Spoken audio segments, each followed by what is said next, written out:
9월 17일 매일 묵상 시작하도록 하겠습니다. 먼저 오늘 본문 말씀인 고린도전서 14장 1절에서 12절까지 말씀을 같이 한번 읽어보겠습니다.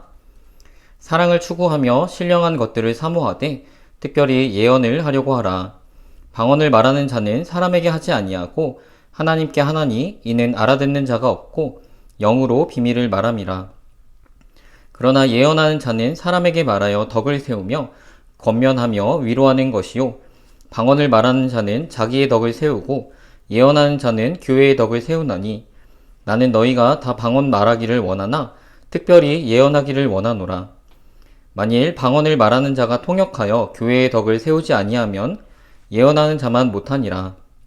그런즉 형제들아 내가 너희에게 나아가서 방언으로 말하고 계시나 지식이나 예언이나 가르치는 것으로 말하지 아니하면 너희에게 무엇이 유익하리요? 혹필이나 검은고와 같이 생명 없는 것이 소리를 낼 때에 그 음의 분별을 나타내지 아니하면 피리 부는 것인지 검은고 타는 것인지 어찌 알게 되리요? 만일 나팔이 분명하지 못한 소리를 내면 누가 전투를 준비하리요? 이와 같이 너희도 혀로서 알아듣기 쉬운 말을 하지 아니하면 그 말하는 것을 어찌 알리요? 이는 허공에다 말하는 것이라.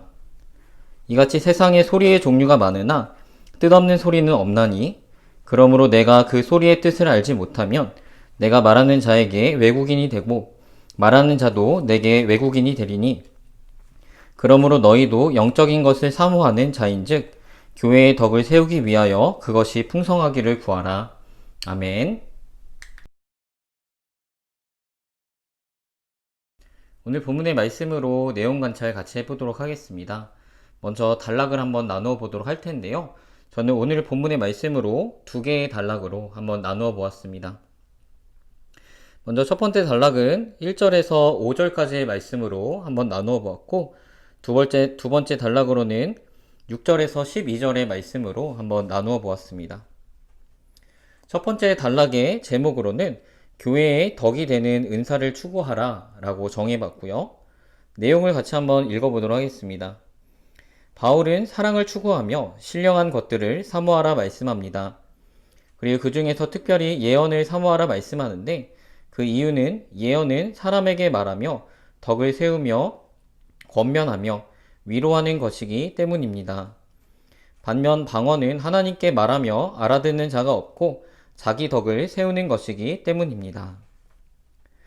두 번째 단락의 제목으로는 통역 없는 방언이 교회의 덕이 되지 못하는 이유라고 정해보았습니다. 내용을 같이 한번 보도록 하겠습니다. 통역 없는 방언은 음의 분별이 없는 필이나 검은고와 같습니다. 소리가 분명하지 않은 나팔과 같습니다. 음의 분별이 없고 소리가 분명하지 않다면 그 악기는 악기로서의 소용이 없습니다. 이처럼 방언으로 말해도 알아들을 수 없다면 소용이 없는 것입니다. 은사는 나의 덕을 세우기 위한 것이 아니라 교회의 덕을 세우기 위한 것이어야 합니다. 이렇게 한번 내용 관찰을 해보았는데요. 대충 어떤 내용인지 눈에 들어오십니까? 이렇게 함께 단락을 나누고 제목을 정해보고 파악한 주제를 바탕으로 느낀 점과 결단, 적용까지 한번 나아가 보도록 하겠습니다. 바울은 성령께서 우리에게 주권적으로 주신 은사를 자기 사랑 가운데 자기 만족과 자기 유익을 위해서만 사용하였던 고린도 교회 성도들을 향해서 더 큰 은사인 사랑을 사모하라 말씀하고 있습니다. 왜냐하면 교회는 그리스도의 몸이기 때문입니다. 우리 몸의 각 지체와 각 기관의 모양도 다르고 위치도 다르고 역할도 다른 것과 같이 교회도 주님의 몸으로서 다양한 사람들과 다양한 은사와 다양한 직분이 함께 한 몸을 이루어 함께 주님을 머리로 하여 나아가야 하는 것이기 때문입니다. 때문에 바울은 어떤 특정한 은사, 특별히 예언과 방언의 은사만을 특별한 것으로 그리고 그러한 은사를 가진 교인들을 교회 내 엘리트 계급으로 여기며 이렇게 교회 내에서 계급을 나누며 위화감을 조성하고 있었던 고린도 교회 성도들에게 그러한 모든 은사보다 더 큰 은사인 사랑을 사모하라 말씀합니다. 그리고 오늘 본문의 말씀에 와서 다시 바울은 신령한 것들, 신령한 은사를 사모하라 말씀하고 있습니다. 특별히 예언을 사모하라 말씀합니다. 하지만 전제 조건이 있습니다. 사랑을 추구하며 신령한 은사를 사모하라 말씀합니다. 13장에서 강조하였던 사랑의 빛 가운데에서 가장 큰 은사인 사랑의 빛 가운데에서 예언과 같은 은사를 사모하라 말씀하고 있습니다. 사랑은 그 특징이 비이기적인 것입니다. 고린도교의 성도들의 문제는 성령의 은사를 자기 사랑으로 사용한다는 것이었습니다. 고린도교의 성도들의 문제점은 은사를 사용했다는 것에 있는 것이 아니라 사랑 없이 은사를 사용했기 때문이었습니다. 때문에 바울은 신령한 것을 사모하되 사랑 안에서 사랑의 빛 가운데에서 신령한 은사, 특별히 예언의 은사를 사모하라 말씀하고 있습니다. 바울은 오늘 본문에서 방언의 은사보다 특별하게 예언의 은사를 사모하라 말씀합니다. 신약 성경에서 예언의 의미는 성령 충만함으로 하나님의 뜻을 사람들에게 선포하는 것을 의미합니다. 세상과 공동체를 향한 하나님의 구원 계획과 각각의 그리스도인의 삶을 위한 하나님의 뜻을 알려주는 통로가 되는 은사적 설교자들의 성령에 의해서 감동된 말입니다. 방언은 성령에 의해서 감동된 언어입니다. 방언은 해석할 수 없다고 해도 오해하지 말아야 하는 것이 분명한 언어로 되어져 있는 것이며 의미 없는 중얼거림, 제잘거림은 아니라고 하는 것입니다. 이러한 방언의 특징은 고린도전서 12장에서 14장까지 설명되어진 설명들을 통해서 그 특징을 살펴볼 수 있습니다. 첫째, 사람이 아니라 하나님에게 행해지는 것입니다. 그리고 방언은 사람들이 이해할 수가 없습니다. 그리고 말하는 사람에게만 유익이 됩니다. 방언은 우리의 일상적인 말이 하지 못하는 방식으로 기도와 찬양을 통해서 하나님과 소통합니다. 하지만 바울은 이러한 방언을 악기의 불분명한 소리에 비유하고 있는 것을 오늘 본문을 통해서 볼 수 있습니다.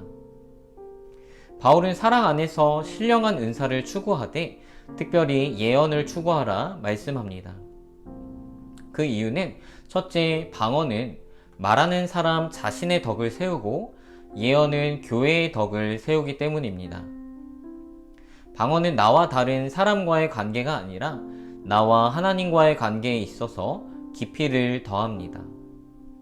하지만 방언은 다른 듣는 사람들에게 있어서는 어떤 형태를 알 수 없는 언어만을 듣게 되므로 다른 이들은 함께 동참할 수 없는 것입니다. 때문에 바울은 방언이 교회의 덕이 되지 않는다라고 말하고 있는 것입니다. 바울은 방언이 나쁘다고 말하는 것이 아닙니다. 5절에서도 바울은 너희가 방언 말하기를 원한다 말씀하고 있습니다. 나에게는 유익이 되어도 다른 사람에게는 유익이 되지 못하기에 바울은 방언보다도 교회의 덕을 세우기 위해서 예언을 사모하라 말씀하고 있는 것입니다. 예언은 교회의 덕을 세웁니다. 예언은 다른 사람들이 이해할 수 있는 언어로 하나님의 뜻을 대언하는 것이기 때문입니다. 권고와 위로를 통해 교훈을 통해서 권면을 통해서 공동체를 세워나가는 것이기 때문입니다. 이러한 이유들로 바울은 예언을 권면하고 있는 것입니다. 물론 아까도 말했듯이 방언을 나쁘다고 하는 것이 아닙니다. 5절 말씀에서도 바울은 모든 성도들이 방언하기를 원하고 있습니다. 하지만 바울의 가장 우선적인 우선순위는 내가 아니라 공동체임을 알 수 있습니다. 은사를 사모할 때에도 사랑의 큰 원리 가운데에서 공동체를, 교회를 세워나가는데 덕이 될 수 있는 은사를 특별히 사모하라 말씀하시는 것입니다. 오늘 말씀을 통해서 우리는 그리스도인이 교회 공동체에서 어떻게 살아가야 하는가 라는 질문에 대해서 깨달음을 얻을 수가 있습니다. 그리스도인은 자기 유익을 위해 사는 사람들이 아닙니다.